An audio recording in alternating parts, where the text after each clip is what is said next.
Good morning, student. This is Nandita Singh from Lokmanya Tilak School. I am going to explain you chapter 6 of civics. The chapter name is rural administration. इस chapter में मैंने आपको पढ़ाया था कि किसी भी डिस्प्यूट या कॉन्फ्लिक्ट्स को सॉल्व करने के लिए, रिजॉल्व करने के लिए पुलिस ऑफिसर्स अपॉइंट किए जाते हैं या कोई हेड ऑफ द डिपार्टमेंट होता है जो उस मैटर को, डिस्प्यूट्स को सॉल्व करता है।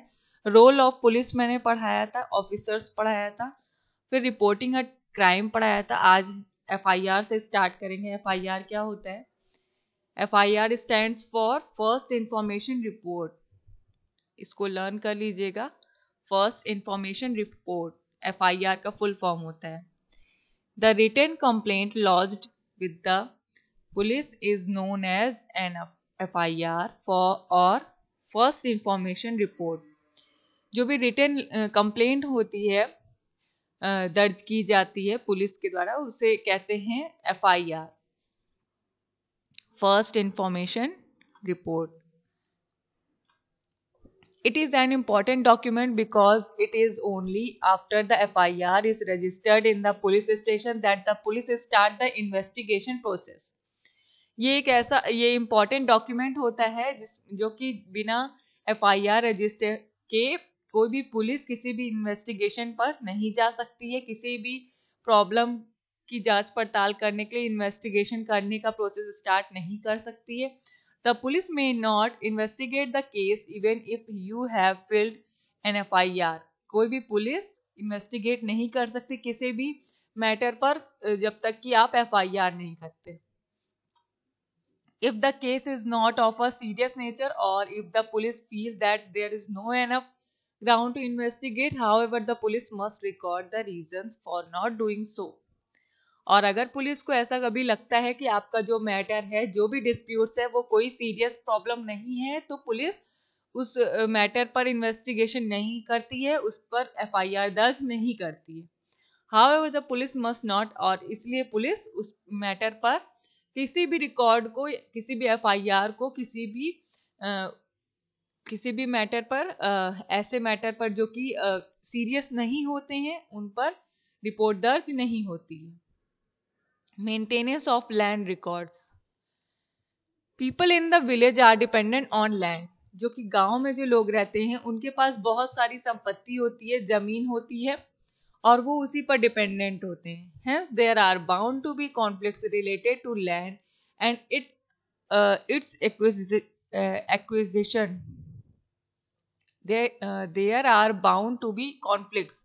और ये जो लड़ाइयाँ होती हैं, फाइट्स होती हैं, ये लैंड को लेकर के ही होती हैं, क्योंकि वहां पर हर एक पर्सन की अलग अलग जमीन होती है, और जितनी भी लड़ाइयाँ होती हैं मोस्टली उन्हीं पर टॉपिक पर होती हैं, उनके ऑब्टेनिंग मैटर पर होती हैं। एक्विजिशन का मीनिंग नीचे भी दिया है। ऑब्टेनिंग समथिंग यानी कि किसी भी चीजों पर जिसका अधिकार होता है, विलेजर्स का जो उनकी प्रॉपर्टी होती है, उसको लेकर के वहां पर कॉन्फ्लिक्ट्स होते थे, लड़ाइयां होती थी। Such land disputes are settled by the village sarpanch with the help of land records officers and the police. Police record officers की हेल्प से वहां गांव में सरपंच होते हैं, वो इस सारे डिस्प्यूट्स को, इस सारी फाइट्स को, प्रॉब्लम्स को रिजॉल्व करते थे। Sure, pay attention in class. We have already seen how the police can help settle a case. We have already seen how the police can help settle a case. हम ये पहले ही देख चुके हैं कि कोई भी पुलिस हमारे किसी भी डिस्प्यूट को, किसी भी केस को कैसे सेटल करती है। Now we would take a look at the role of the land record officers called Patwari in the village. और अब हम ये देखेंगे कि लैंड रिकॉर्ड ऑफिसर्स का क्या रोल होता है, यानी कि जिन्हें पटवारी कहा जाता है गांव में, उनका क्या रोल होता है, ये हम देखेंगे। Patwari is an important and effective official at the village level. Village level पर एक इम्पॉर्टेंट और इफेक्टिव ऑफिशियल होता है पटवारी, जिसे कहते हैं। She or he is often known by different names in different areas. अलग अलग जगहों पर इनके अलग अलग नाम होते हैं। In some villages he is known as Lekhpal, while at other he is known as कर्मचारी और अ विलेज ऑफिसर। लेखपाल का नाम आपने सुना होगा, कर्मचारी का भी नाम सुना होगा, विलेज ऑफिसर्स। कुछ एरियाज में इन्हें लेखपाल कहा जाता है, कुछ एरियाज में इन्हें कर्मचारी कहा जाता है या विलेज ऑफिसर्स कहा जाता है। पटवारी को, जो कि विलेज के डिस्प्यूट्स को सॉल्व करने में हेल्पफुल होते हैं। ड्यूटीज ऑफ पटवारी, पटवारी के ड्यूटीज क्या है? अ पटवारी हैज 3 चीफ ड्यूटीज। इनकी 3 चीफ ड्यूटीज होती हैं, 3 मुख्य कर्तव्य होते हैं। क्या होते हैं? First, maintenance of records of the crops grown at every harvest. Harvest means फसल।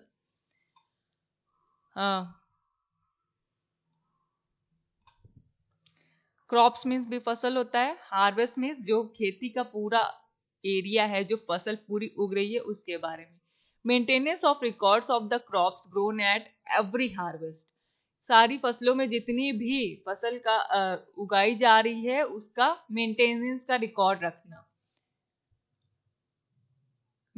Second one, maintaining and updating the records of rights, that is who owns which field is in the village and who would inherit it।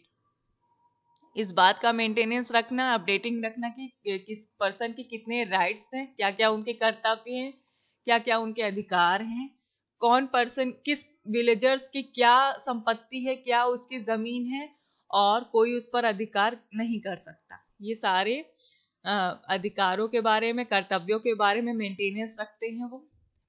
Third है measuring land and organizing the collection of land revenue from the farmers। Farmers की जो land होती है, जो जमीन होती है, उसका जो कलेक्शन होता है उसको मेजर करना, मापना कि किसी पर्सन के अंडर में कितनी जमीन है, उसका हिसाब रखना, रिकॉर्ड रखना। He she also provides information to the government about the crops based on harvest inspection। और उन्हें ये इंफॉर्मेशन भी प्रोवाइड करनी पड़ती गवर्नमेंट को कि उनके अधिकार में कितनी जमीन है, कितनी फसल उन्होंने उगाई है, इन सब का ब्यौरा उनको देना पड़ता था। रिस्पॉन्सिबिलिटीज ऑफ पटवारी, उसकी क्या रिस्पॉन्सिबिलिटीज होती पटवारी की? It is the responsibility of patwari to report at once all serious calamities affecting the land और the crops and all severe outbreaks of diseases amongst man and beast. Calamities होता है आपदा, जिसे प्राकृतिक आपदा पड़ती है, या आपदा मीन्स प्रॉब्लम्स, डिजास्टर्स। और ये पटवारी की रिस्पॉन्सिबिलिटी होती है ये रिपोर्ट करना कि किसी भी विलेज में किसी भी जमीन से रिलेटेड या फसल से रिलेटेड कौन सी आपदाएं, कौन सी मुश्किलें आ रही हैं उनको, या कौन सी रोग फैल रहे हैं, डिसीजेस फैल रहे हैं किसी पर्सन को या किसी जानवर को। गांव के लोग जानवर भी पालते हैं ज्यादा मात्रा में, जिससे कि वो कृषि कर सके, बैलों को पालते हैं। He she must aid the headman in revenue collection। और उन्हें हेडमैन, एक हेडमैन की जरूरत पड़ती है जो कि इन सारी प्रॉब्लम्स को सॉल्व करता है। He she keeps a diary and a workbook। और वो पर्सन एक डायरी और वर्कबुक रखता है। The entries should be made on the day on which the events come to the notice of the पटवारी। और जो भी एंट्रीज होती हैं वो पटवारी उसको नोट डाउन करता है, उसी सेम डे पर नोट डाउन करता है, जिस समय जो प्रॉब्लम ऑकर होती है उस समय उसका रिकॉर्ड लिया जाता है। The patwari is responsible for the safe custody of all records, maps and equipments of the area that are in her his charge. और पटवारी भी इस काम के लिए भी रिस्पॉन्सिबल होता है कि वो सारे रिकॉर्ड्स की, मैप्स की और सारे इक्विपमेंट्स यानी थिंग्स का अच्छे से रिकॉर्ड्स रख सके, उसकी कस्टडी में रहे, सारी चीजें इधर से उधर ना हो, इन सारी चीजों का उसका चार्ज भी, the area that are in her charge. और उसकी सारी रिस्पॉन्सिबिलिटी होती थी कि वो सारे रिकॉर्ड्स को मेंटेन करे, उसका ध्यान रखे। In the workbook he she enters the work done by him on each day। और उसकी वर्कबुक में हर एंट्री पर डे की रहती थी। farmers may change the crops cultivated by them, or facilities like wells or tube wells may be dug at places where they did not exist earlier. और farmers अपनी फसलों में भी बदलाव कर सकते थे कि आज वो किसी और चीज की खेती कर रहे हैं, कल उन्हें कोई और चीज की खेती करनी है। इस तरीके से वो चेंजेस कर सकते थे, अपनी फैसिलिटीज को प्रोवाइड करा सकते थे। उनको कभी वेल की जरूरत पड़े, कभी ट्यूबवेल की जरूरत पड़े, और किसी एरिया में जहां पर ट्यूबवेल्स नहीं है वहां वो उपलब्ध कराए जाते थे। Therefore it becomes important that the Patwari keeps her his records updated। इसीलिए ये बहुत इंपॉर्टेंट होता था पटवारी का, वहां पर बहुत मुख्य योगदान होता था कि वो सारे रिकॉर्ड्स को अपडेट रखे। हर his work is supervised by the field kanungo, the sadar kanungo and the circle revenue officer. और ये सुपरवाइज किया जाता था, पटवारी सुपरवाइज किया जाता था किसके द्वारा? कानूनगो या और सदर कानूनगो, ये भी एक उसका हेड पर्सन होता था, उसके अंडर में ये पटवारी काम करता था। तो आज यहीं तक पढ़ाऊंगी। Now I am going to end this class. Good day.